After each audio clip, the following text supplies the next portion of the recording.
Sometimes I think people can read my mind, so I'll hold a conversation with myself and be like, oh, don't think about that thing, don't think about that thing. If you can hear me, you need to nod your head or raise your hand or something, or like look at me and give me the look. I'm gonna look around and no one's looking, so I'll just be like, okay, I'm safe for yet another day. I don't like Adam Sandler or Will Ferrell because I think their slapstick humor is really a cop-out of good witty humor. And I specifically don't like Will Ferrell because he reminds me a lot of my dad, and it's really weird when you see a guy that looks just like your dad saying weird, vulgar, sexual things, and it just makes me really uncomfortable. Sometimes I go on Facebook just to make sure that I'm still more successful than the people that bullied me, aka my arch nemesis. I typically don't listen to music when I'm alone or in the car on a drive or anything. I just like to be alone with my thoughts, and I know that a lot of people think that's weird, but I just don't listen to music in my car. My favorite movies are those with child actors because it was always my dream to be a child actor, and I never got the opportunity when I was a kid, so now I just live vicariously through them. I've been told on several occasions that I have a mom wardrobe, but I like my mom wardrobe because it makes me feel responsible and stable.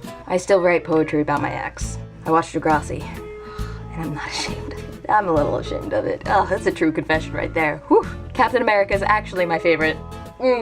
I'm so sorry, Thor. I'm still Facebook friends with my brother's ex despite them breaking up like 3 years ago. When I feel awkward, I tell jokes, and so you can imagine how weird funerals are for me to attend. I secretly fantasize about using all of the self-defense knowledge that I've learned from TV shows and movies when confronted in an actual real-life situation. I'm still mad that I never owned a pair of Heelys. I find my parents to be extremely hypocritical, especially when it comes to driving. I'm not very good at doing math in my head, so last night I genuinely thought 12 minus 8 was 3.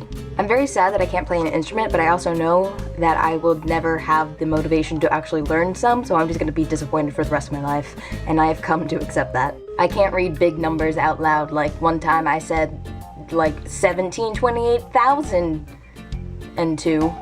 In high school, one of my goals was to get these thought lines in between my eyebrows because I thought that represented wisdom and knowledge, and it was the look of someone who thought a lot, so I spent a lot of time furrowing my eyebrows just to be able to get those wrinkles. And now I have them. I never fully close my jaw because it elongates my face and it also flatters my cheekbones. I chew gum with everything, like drinking, eating, everything. I always have a piece of gum in my mouth, and I have learned to just store it in my cheek like... Nah. Yeah. You wouldn't have known. You didn't know.